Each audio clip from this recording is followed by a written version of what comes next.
Sandali. Ayan. May may naalala ako eh. May naalala ko may naalala akong isang comment doon sa video na in-upload ko 2 days ago yata, o yung tungkol sa isasagawang rally ng INC. Parang update lang yung ano na yon, yung video upload na yon. So may comment doon na nakakatawag pansin, you know. Nakalagay kasi doon, ang sabi niya kasi is INC versus Katoliko or Catholic versus INC, basta something like that. So hindi ko alam yung ibig niya sabihin eh, no. Since yung video is about rally, so ang nasa isip ko is rally din kaya ng Katoliko yon, tatapatan nila, parang ganun, no? Kasi sabi meron pang comment, parang isang point niya is konti lang naman yung mga yan eh. Ayun mas marami naman daw talaga ang Katoliko.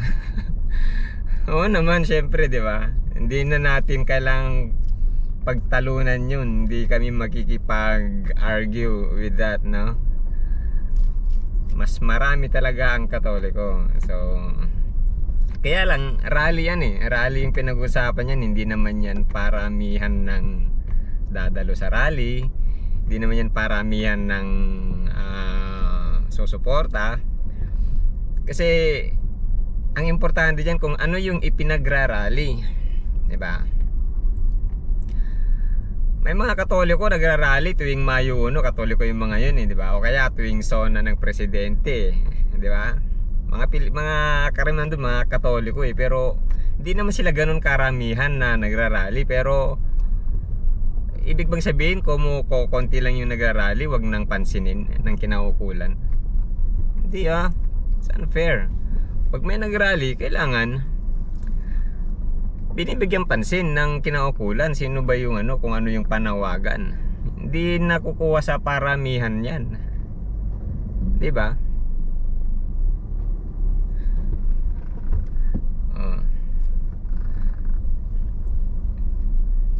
Walang paramihan, hindi hindi nakukuha sa paramihan yan sa raing rally. hindi rin binabase sa kung gaano kalakas yung sigaw. Yung isasagawa na ngayon is rally for peace. Kaya hanggat maaari, as much as they can, gagawin nila yon na may kaayusan. Okay. Kasi kung minsan pag magulo, marami. Yun ang meaning eh. Kaya dapat mas magulo, mas maingay para magmukhang marami. Hindi ganun yun. Okay ha? Okay, ang paramihan, guys, pag election yan, paramihan ng boboto, yun yung mananalo, di ba? Pag maraming bumoto sa'yo, mas kokonti yung kabila, yun, panalo ka. So naiisip nyo ba, guys, tuwing election, pag may in-endorse ang INC, nananalo. Pero hindi lahat ng pagkakataon nananalo, di ba? For example, si Danding Kuwangko for president noon, way back year forgotten. Hindi ko na matandaan yung taon na yun. Hindi pa yata ako bumuboto noon, pero ibinoto ng iglesia si Danding Kuwangko as for president, pero natalo, di ba? Talo siya. Hindi ko na rin maalala kung sino yung kalaban niya noon. Si BBM, dinala yan nung di ba? Dinala ng iglesia yan nung candidacy niya sa pagka vice president, di ba? Tinalo siya ni Leni Robredo, di ba? Yun, kaya nga hindi lahat ng pagkakataon naman is nananalo, pero as usual, 'di ba? Pagka sinuportahan ng iglesia, mas malaki talaga yung chance na manalo. Bakit kaya? 'Di ba? Naisip niyo ba 'yun? Natanong niyo na ba 'yun sa kokote niyo? Sa isip niyo? Kasi ganito yan. Para sa akin na it's my own perspective. It's my own opinion yan na nakikita ko na analysis no. Tuwing election kasi, let's say, example na natin ng Katoliko kasi sila yung marami. Yun yung talagang pinagmamalaki nila. Marami talaga sila. All over the world. Pinakamarami talaga yan. So nahahati sa Pilipinas, nahahati ang mga boto ng Katoliko. Let's say minimum of 3. Example na natin sa next na presidential election, 2028 ba? Minimum of 3 na yan, sigurado na yan. Magi-endorse si BBM kung hindi man siya tatakbo. Parang pwede ba siyang tumakbo? Let's say sabihin na lang magi-endorse ang administration. Then Duterte, sigurado meron yan, kandidato for president. And then ang Pink Lawan, sigurado yan. Meron din silang partido. Meron ding meron ding i-endorse na candidate nila for president, 'di ba? And sabihin na natin may mga iba pang tatakbo pero minimum na lang natin 3. So divided by 3 ang boto ng Catholics. Ngayon kailangan mong lumamang, kumuha ng malaking lamang sa kalaban mo para manalo ka, 'di ba? Kasi kung pantay-pantay ang hati niyan, ang Iglesia ni Cristo hindi pa yan nagdi-decide kung hindi pa yan kasama, ha? Hindi pa yan nagdi-decide kung sino. Siguro after after campaign, diyan pa natin malalaman yan. Hindi naglalabas ng support ang INC during campaign period pa yata, parang ganun. Siguro mga 2 to 3 days before election, tsaka pa namin natatanggap yung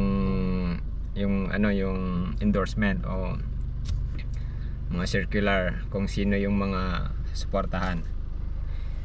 And then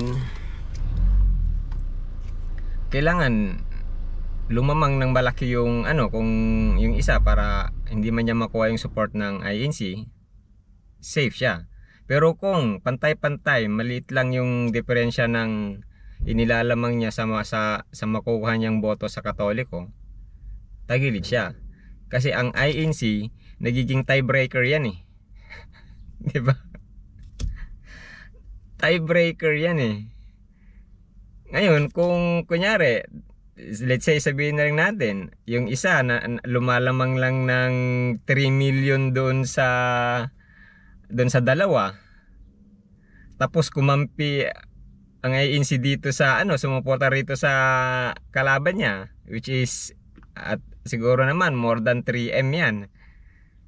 Solid yan. Kuha niya lahat. 'Di ba? Kaya kahit maraming nakuha mong boto sa Catholics, kung hindi naman ganun kalakihan, tagilid ka pa rin. Kaya nga nag-landslide yung landslide victory si Unity eh. 'Di ba? Kuha niya kasi yung yung bahatian diyan, Duterte supporter, BBM supporter, saka Pink Lawan supporter. Nung last election, nag-combine yung Duterte supporter at saka BBM supporters eh. Kaya landslide sila. Tapos nakuha pa nila ang endorsement ng INC. Landslide victory. Ngayon, naghiwalay. Sinira nila ang unity team. Nabudol ang karamihan. INC nabudol. Kala nila may pagkakaisa. So hati. Sa palagay mo, alam mo, take note, ang INC napakahalaga para sa kanila ang pagkakaisa, di ba? Ang unity. sinira nitong dalawa. Palagay mo, magtitiwala pa ang ANC sa kanilang dalawa? Isa man sa kanila? Kay Sara or kay BBM or kung sino mang i-endorse ni BBM? Walang unity tong mga to eh. Walang paggalang sa unity. Sinira nila eh. Ang pinagbuklod nila ang Pilipino noon during campaign. Tapos ngayon, paghihiwalayin nila eh. Pinaghati-hati nila eh. Ang kinakampanya ng iglesia, simula't simula pa sa lahat ng aktibidad ng iglesia na nakikita natin, pagkakaisa lagi, importante. Sa palagay mo, magtitiwala pa ang ANC sa kanilang dalawa pag sabihin nilang magkaisa Pilipino, magkaisa tayo, magkaisa. Sila mismo sumira sa kaisahan nila eh. Paano kung nagiging mas malamang na ngayon ang Pinklawan? Yan. Huwag yung ipagpilitan na ang rally namin is suporta kay Sara Duterte. Diba? What if napunta sa Pinklawan? Remember ha, ang ANC noon, binotohan namin noon si Benigno Aquino III na dilaw. Sino yun Aquino? Para hindi ako magkamali. Baka mali yung nasabi kong pangalan niya. Sino yun? Pinoy. Binotohan niya na ng iglesia. Dilaw. Kaya wag niyong isipin na namimili lang kami sa dalawa. BBM o Sara. Candidate pa rin sa pinagpipilian ang dilaw. Kaya kung ako sa inyo, Duterte supporter at BBM supporter, kung ako sa inyo, magtulungan kayo na maibalik ang Uniteam para malayong mangyari na mabalik sa dilaw ang Malacanang. Tama ba ako? May konting katotohanan ba yung mga sinasabi ko rito? Well, it's up to you guys, no? Comment down below ulit. Mga haters, mga ano dyan.